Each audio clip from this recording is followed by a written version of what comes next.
Today, we are having the one and only Yoshi Obayashi on the podcast to talk about when he left DVDASA and was fired by David Choe. But before we get into all of that, I'd like to remind you to comment, like, and subscribe. It all helps the algorithm. I would also like to thank today's executive producer, Eric Bay.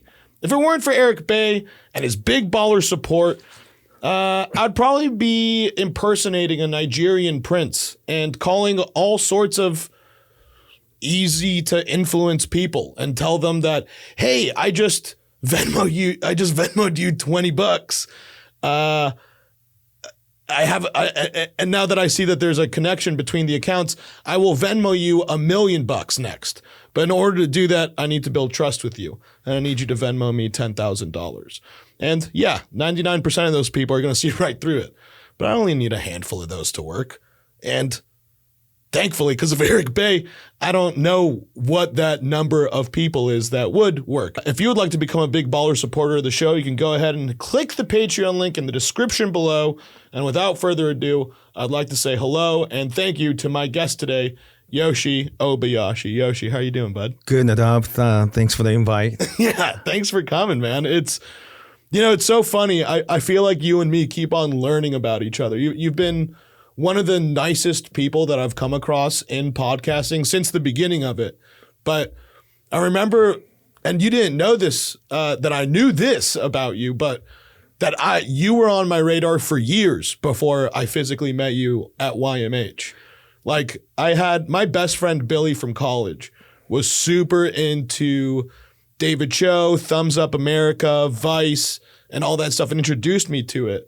And I remember us getting into the podcast DVDASA, which was David Choe and Asa Akira hosting, and you were part of the ensemble cast of that. You were part of the ensemble cast of KGB, which was Koreans Gone Bad. Yes. And I remember like telling you about it. I was like, dude, I still remember how crazy it was when you and David had that huge fight on the podcast, and you were like, how the fuck do you know about that? Well, to be fair, there wasn't just one fight. There's been multiple fights. Oh, yeah. You know, I think we were having coffee like a couple months ago, maybe a month ago. You told me, I was shocked because, well, I didn't know you knew that. And then you told me that you were listening to it when you were in college. So we were talking like 10, 11 years ago. I was listening to podcasts, I want to say around 2010-ish, maybe 2009, something like around that area, which is like close to 15 years ago. And you were part of the first wave of podcasts that I listened. Like, you were involved in most of the podcasts that I was listening to. You were in DVDASA. Yeah. You had done stuff with YMH. Yeah. You went on Rogan with David Choe. Yeah. Like, to me, I was like, holy shit, fucking Yoshi's coming in today. How fucking excited. And I always kept it down because, you're trying not to fanboy in front of people. Yeah. I think we were talking about when we were driving over here because, I think I don't like getting blamed for something I didn't do, and I don't like taking credit for something positive that I didn't have it either. Sure. And like I was telling you, it felt like whenever I had a problem with Dave, it's like a car accident. Like, I could only tell you what it felt like when I was inside dealing with Dave, and Dave was dealing with my nonsense too. But I'm just curious, the audience, the outsiders, you guys saw this car accident, right? It's just like a big fuck up. So when you told me this, I'm just kind of curious. Well, first of all, we don't want to assume every listeners know what we were talking about. Right. So you want to tell them like who David Choe is? Yeah. Yeah. So David Choe is a Korean American artist. Mark Zuckerberg wanted to get murals done on the walls, and It was. I think it was through Sean Parker. Okay. I think. My understanding is like I think Dave told me one time he was struggling artist in Los Angeles. He's extremely talented from day one. Right. Very supportive parents, and he went to some ice cream shop in Koreatown, and there was a bunch of artwork at this ice cream place owned by a Korean lady, and he said, "I could do better art than these, right?" So she said, "Okay, prove me wrong." He put a bunch of art. And then one of the guy who owns a hair salon in San Jose saw and loved it, offered him a deal to do artwork. Uh-huh. And that's where he met his future girlfriend who was cutting the hair of Sean Parker's girlfriend. That's the way I remember. Oh, so that's the connection. I mean, that's the way I remember. I could be Right. wrong, and I'm sure somebody in your wonderful comments could, you're fucking wrong about it. But that's the way I remember, Right. you know. You're not misremembering an article. No. It's you remember like the hearing it from the source. Yeah. And the way I met him, I didn't know anything about. Oh, wait, but then so they got David Choe to do murals at the Facebook headquarters. They were going to offer him $65,000 in cash, if I remember right, but they strongly suggested he take stocks. Right. Because he took the stock and then the stock went public and he's like, and Dave became just a millionaire overnight. And like that was the headline. That was when David Choe got on my radar. Yeah. And then became a fan of his art. And then it was like, hold on, this dude fucking podcasts? And that's how my friend got like, that's how my friend Billy introduced me to the podcast scene that David Choe was in. Yeah. And that you were then like an orbiting figure in the ensemble and pretty much everything that he touched. Yeah. Well, I mean, something like Tom, it was separate. I knew him. He asked me, but I didn't know what I was getting into. I didn't understand the significance of podcasts. I didn't realize how powerful it is.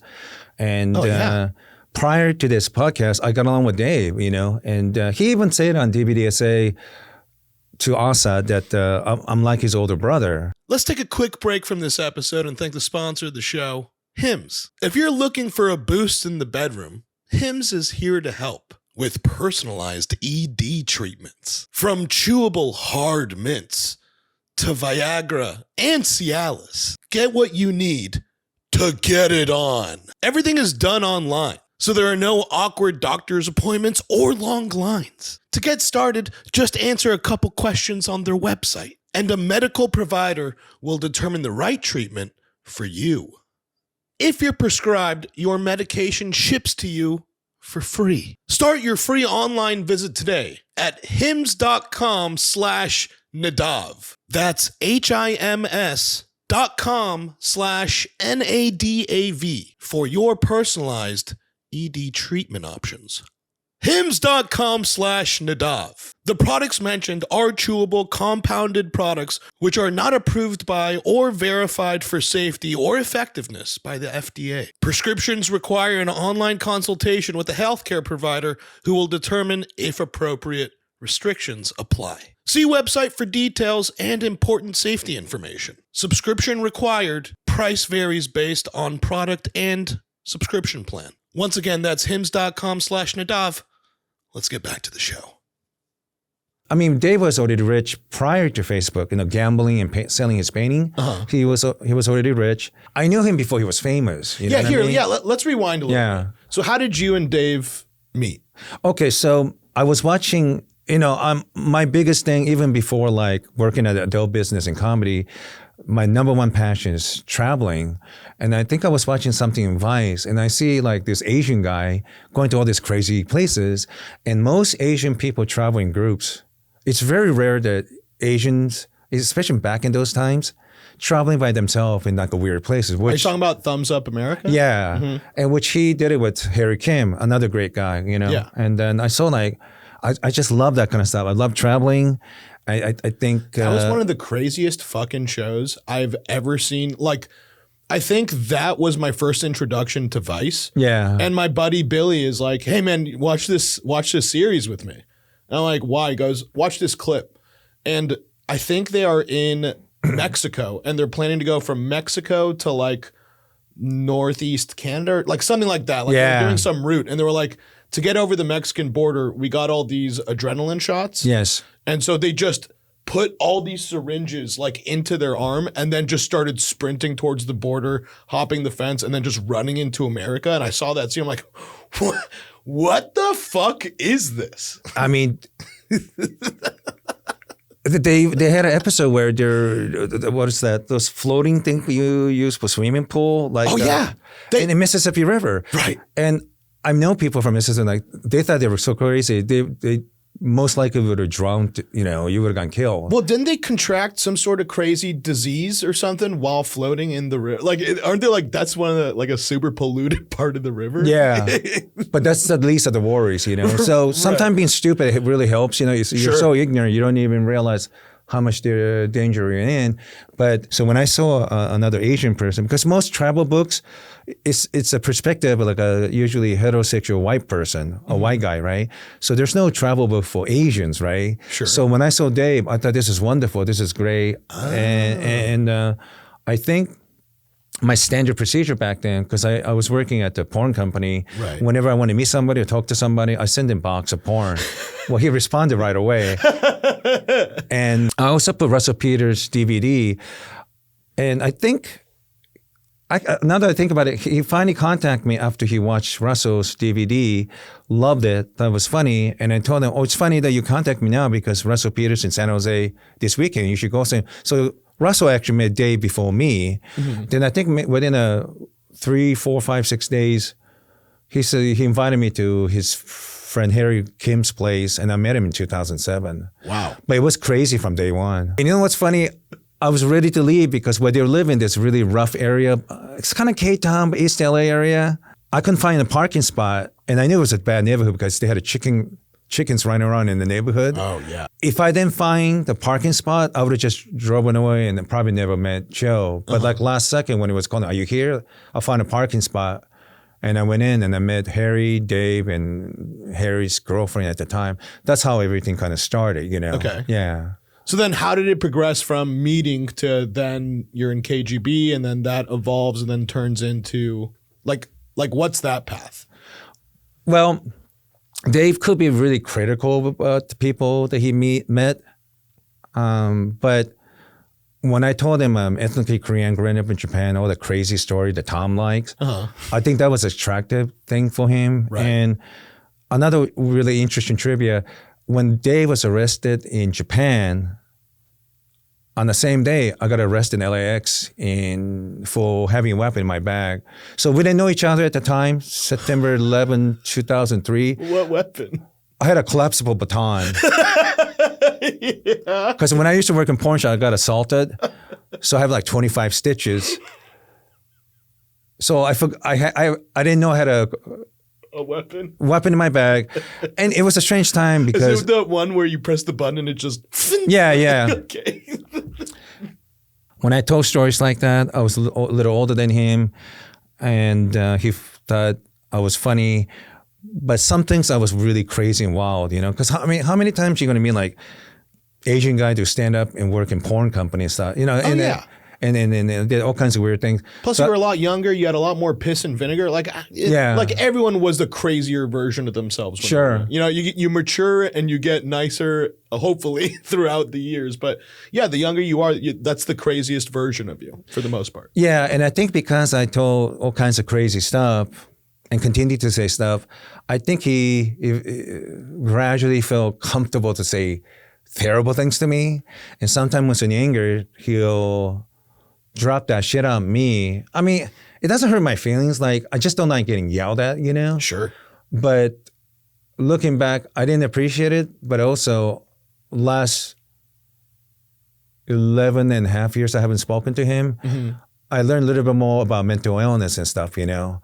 And I wish I would have known that. And I wish I was more compassionate about it. But I just didn't understand that borderline personality, antisocial personality disorder and things like that, narcissism and things like that. So now let's fast forward a little bit. Sure. So he has a fascination with you, and now you guys the feeling is mutual. Right. I'm fascinated by him too. So you asked me earlier before we started getting into the history of this stuff is you were in a car accident, you know, a metaphorical car accident with David Choe. Yeah. But you only know what that accident looks like from your perspective, but you're wondering what did that car accident look like to the audience? I guess what I want to know, I don't understand why you and others find it so fascinating. Because it was, to me, it was like such a fucking shit show. Oh, yeah. And I think you remember one of Dave's closest childhood friend, Joey Kurtzman.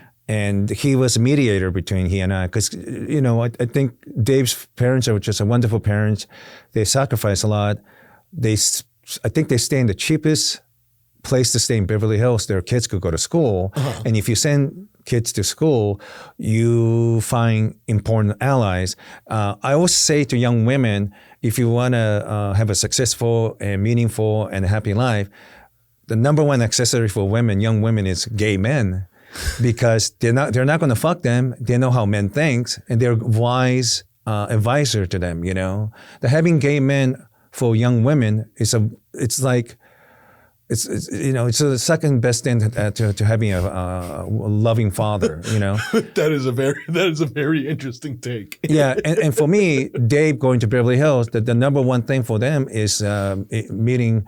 I'll say it, meeting Jews. Yeah, Jews are important. You know, not just showing business, but I think Asians and Jews have very similar kind of things. Jewish people are similar because it's always surprising to me when I see the similarities too. Well, I mean, we have just very destructive, nagging mothers for one thing. You guys have that? And then I just knew we were both cheap. I truly enjoy talking to them. And Joey, I mean, I quit once or twice in KGB, and I was fired from. I quit once in DVDASA. I came back. And I got fired. We started off this podcast with you saying, like, what did this metaphorical car accident look like to the audience? Yeah. And from my perspective, like, this is what it looked like. It was Dave had gone to Japan or had gone traveling abroad. Yeah. And gotten all these fucking very rare potato chips and shit. Yeah. And like you were working in the warehouse. I think were you a janitor there at the time or something like that?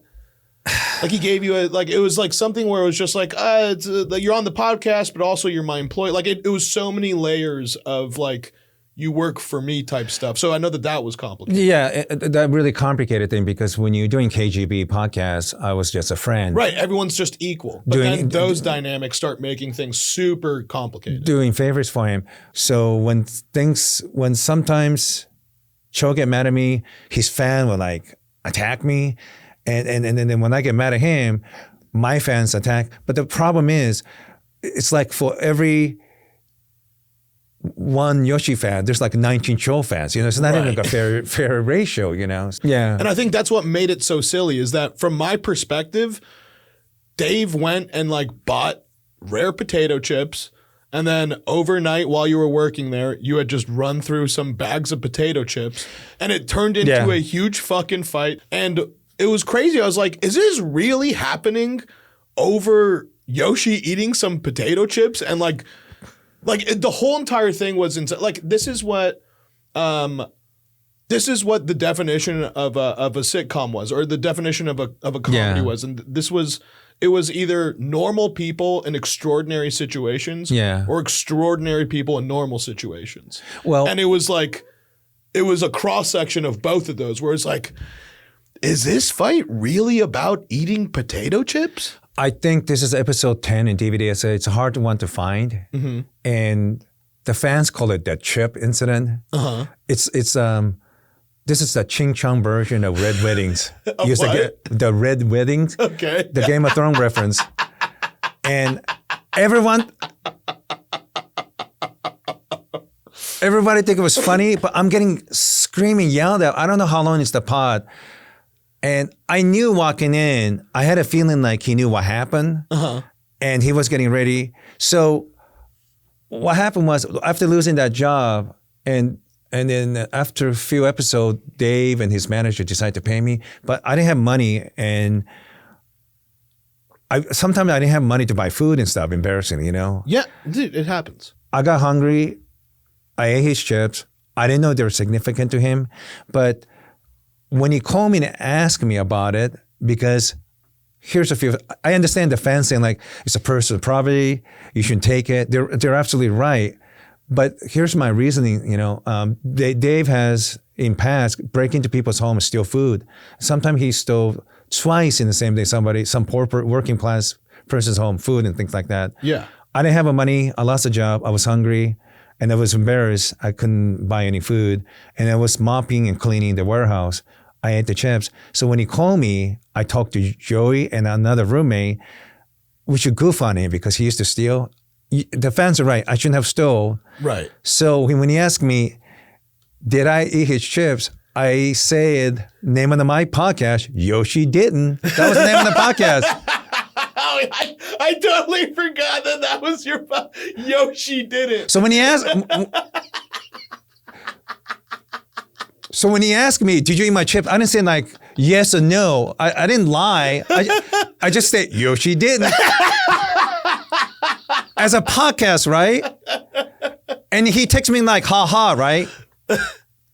What I didn't know until later on when I find out, he was losing his mind. He knows somebody's lying to him.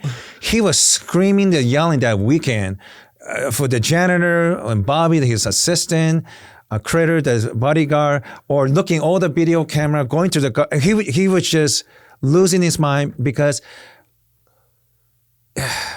he has a food addiction, gambling addiction, sex addiction, all kinds of addiction, right? Mm-hmm. So somebody explained to me, stealing somebody's food in that situation is like taking heroin from heroin addict. I didn't know any of that, right? Obviously, I didn't know. And I thought it was funny because he used to steal from other food, and I lost my job because of him. So I thought he need extra drama for fun, right? Drama for pot. I had no idea that this was like tapping into real shit. Like this is like a tsunami, you know, right?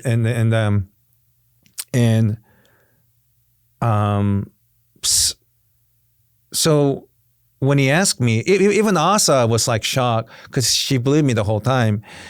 Like I finally admitted, like because he was getting angry, but I did not understand the rage, the anger, and it got to the point he said, you need to give Critter a permission to allow him to punch you in the face and shit like that in the pod.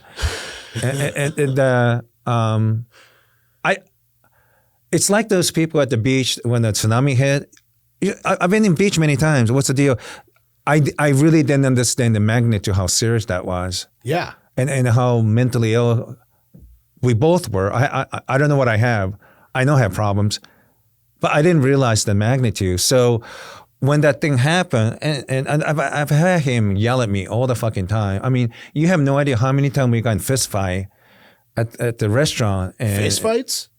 I mean, we came pretty close. And like even the restaurant owner say, please come down, you have to leave. And Joy had to calm us down. This happened multiple times, you know, because I took it like, I feel like I was like a cornered animal. So I know, like, when I used to do Your Mom's House podcast, it's so fun because it's always good to see Christina. It's always to see Tom. And it's always great to see you because, man, your laughter, you know, is soothing, you know? and I trust them. They're not going to throw some trick question or trying to embarrass me. You guys are there to provide entertaining conversation. Right. Because there's millions of people doing shitty job and they want to hear something outrageous so they could laugh because we all have problems. We're here to provide them some kind of relief. Right. And I'm more than happy to do that, more than happy to be honest and tell you that kind of stories because I trust you guys. Now looking at he was suffering a lot and I was wrong. And then I think I was trying to use logic and being an older brother kind of figure to reason with him. And the reason why sometimes I was disagreeable with the way he was treating me or others, it's like you got to set some kind of example when you can, you know. But I just never really understood how serious a mental illness it was, you know. And that I don't really feel good about it. The mentality you're describing right now is coming from a place of more understanding. So when did you start kind of not completely flipping over? Yeah. But like when did you start considering like, oh, hold on, maybe there was factors in play that I wasn't aware of. Like maybe it's not because he's a 100% asshole, but you know, there's all these types of conditions and disorders that might be in play here. 2019, you know, my friend Brody Stevens killed himself, and my friend Brandon Iron, porn guy, that killed himself too. So that really shocked me, and the fact that I have 3 suicides in my family. So that kind of made me pause for a minute. But something really strange happened in 2020 when the COVID thing started. Mm-hmm. I think weirdly, COVID was actually kind of a good thing for me because, you know, I think I've said this many times on Your Mom's House podcast and others. I do these medical studies where I get locked up for money.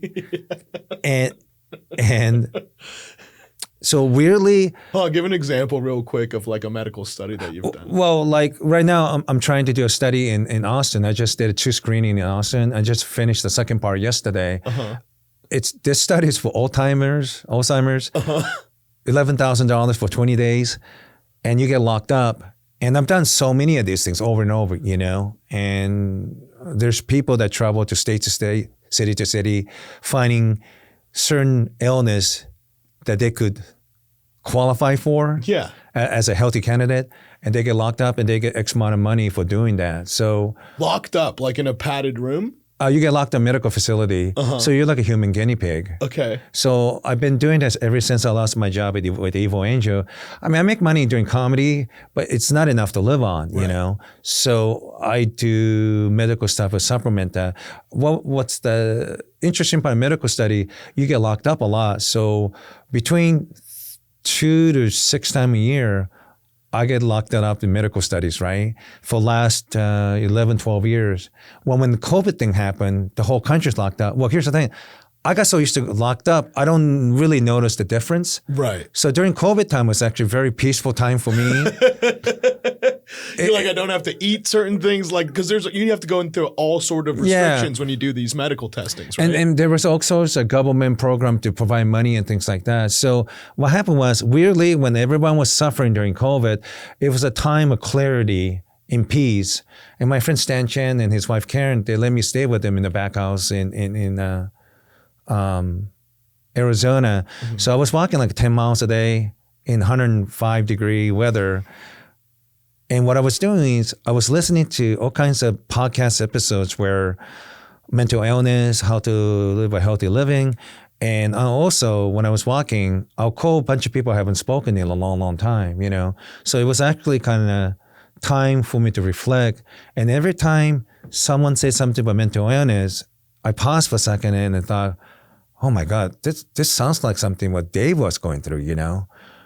I didn't have that information, you know. Right. I almost feel like I'm like a medieval doctor, and even though I had intention to help Dave, and he was trying to help me, we were doing everything wrong. Right. That this podcast was first to entertain, but I think maybe Dave was using it to help me, but it's just the way he did it, the way I took it, we were both wrong, you know. Right. Instead of making things better, it just made things worse for him. Worse, yeah. But during COVID, that daily walk, calling people, I was calling between 3 to 5 people I haven't talked in a while, and listened to the podcast.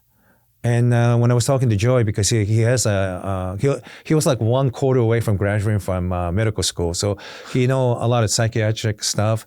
He also volunteered at Tuscadero Clinically Insane Hospital and places like that. Oh wow! And this is what Joey said. You know, I don't mean to hurt you, Yoshi, but I deal with like serial killers and people with severe mental illness. He said it was a lot more easy to deal with them than dealing with me and David Choe. And a lot easier to deal with them. Well, yeah, you can just give them like. I'm not gonna lie, that kind of hurt me, but he said, "What a sentence!" He said they're a lot more reasonable to deal with than me and Dave. And Joyce grew up in Beverly Hills with a lot of Asian people, so he really understands Asian people, you know. That's why he was like an honorary Asian and KGB, turning gone bad, you know. So that happened.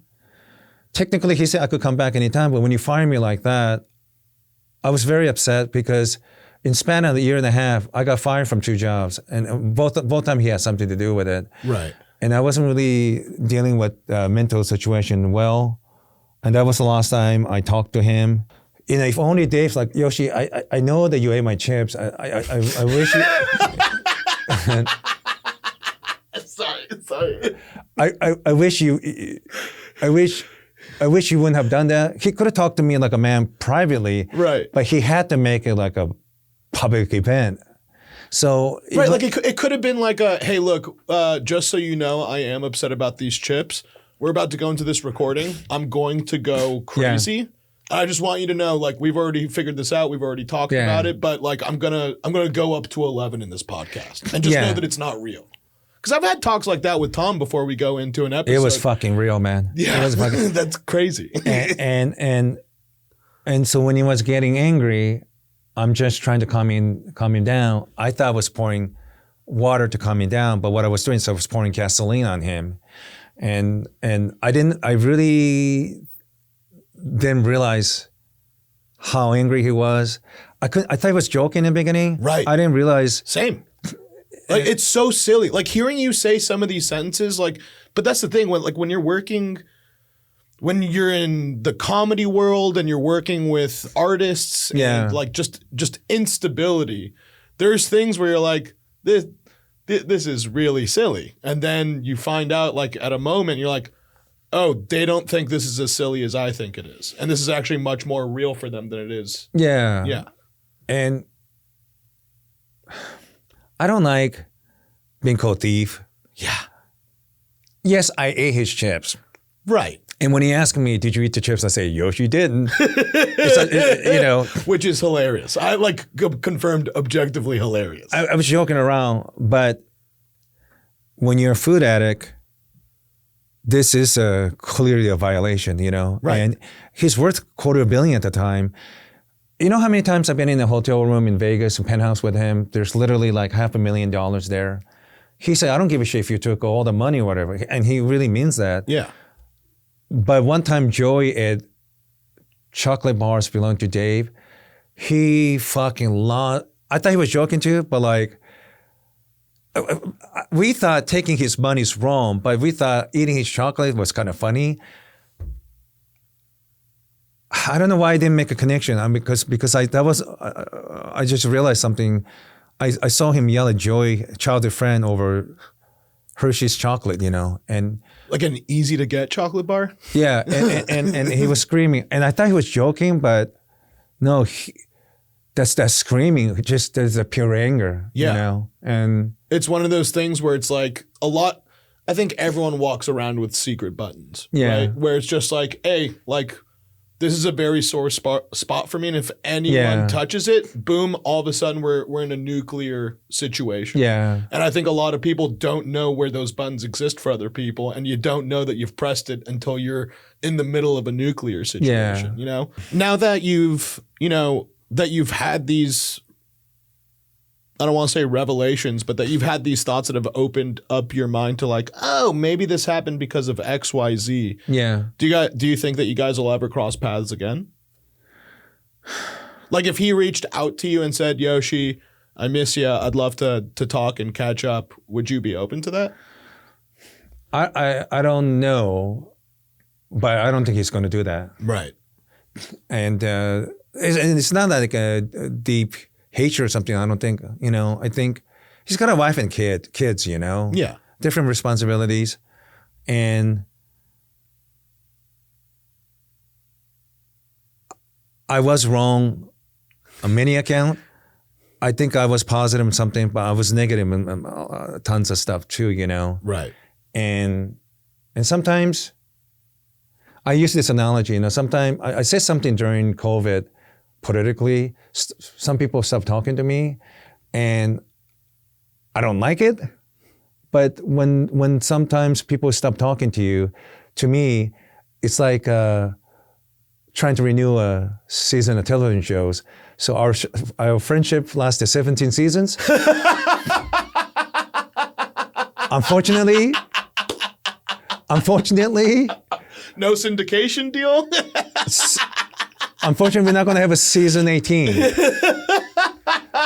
So I love that analogy. But I didn't know, and Dave didn't know when we did those pods a dozen years ago, that it had this kind of reverberations. Positive, because when people hear, they don't feel lonely because they're going through the same thing we were. But, like, I'm sure when his grandpa and grandkids are like, why did you fire your friend like that over a bag of chip? I don't understand, grandpa. You know what I mean? Like, yeah. It's crazy. Or people like, but it wasn't crazy at the time. Yeah. Oh, Uncle Yoshi, why don't you just say, yes, you ate the chips like a normal person. Why can't you do that? I don't know if I'll be ready to answer those questions, but I will have to, and right. These pots are going to live forever, and it's just the way she goes, man. Yeah. And it's, we do need to start wrapping this up, but before we do, I want to say thank you so much for coming on here. Like, I had a fucking blast. So much more insight and other sides that I didn't even think were factors in it. is there sorry, there was a fly on my shoulder. Is there anything that you would like to plug, whether it be socials or anything shows? Well, my Instagram is at Yoshi Obayashi. Mm-hmm. I lost my Twitter account. Somebody stole it, so I don't have that. So I don't have a Twitter account. Okay.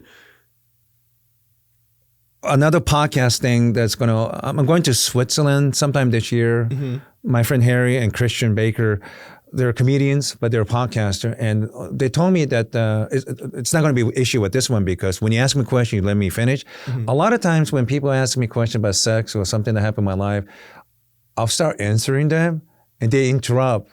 So they want me to do a bunch of pod talking about why I'm so obsessed with mostly because fantasy and entertainment, mm-hmm. and why people are suffering in the world. And I consider I'm going to do a one-man show called Pervert. Because I think it takes a pervert to understand other perverts, but I think we casually demonize people who have these thoughts, and I think when you are traumatized when you're young, you have this massive fantasy, and we all suffer because they're trying to make that fantasy reality. Right. And I could particularly give you the three of the biggest people with the fantasy they had. I think you're familiar with them.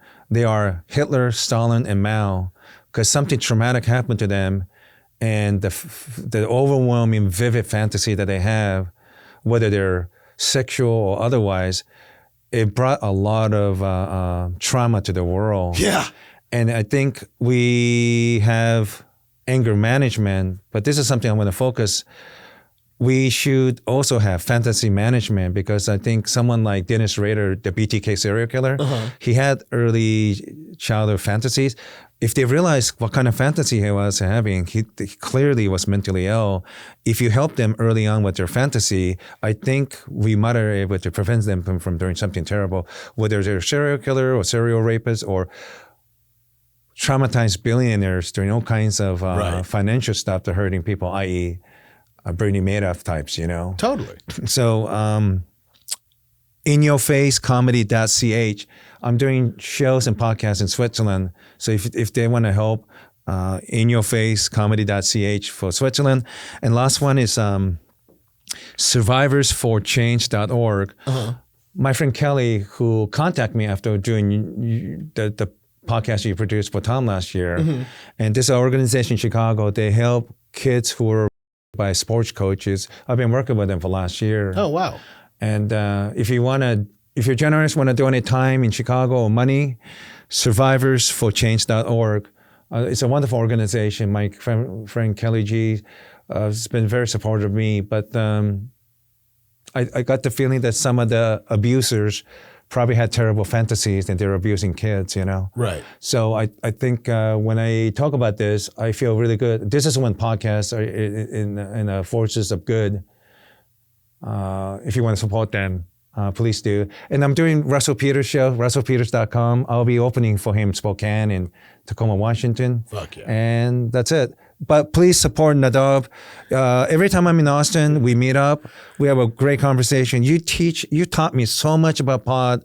I can't, you're like a Wikipedia, the Yoda of podcast. Because sometimes I didn't understand why they do it. And I casually ask you have an answer for everything. Yeah, there's a method to all the mayhem. Anything that you see that you don't understand, like it is I don't want to say well thought out thing, but there was thought behind it. And for the most part, like if you've been there before, you know what those moves are and why those moves are being made. But to the normal person watching a podcast, they're like, duh, why'd they do that? That's fucking stupid. And then, you're like, well, no, here's how I did it. And it's making the money. And, everyone's very upset, but like they're doing fine, And sometimes I hear these corporation training podcasts. They should talk to you because I can't believe it. They have billions of dollars. They do everything wrong. Yeah. If you're a mega corporation and you need some podcast consulting, you can go ahead and email me at verynadavshow@gmail.com.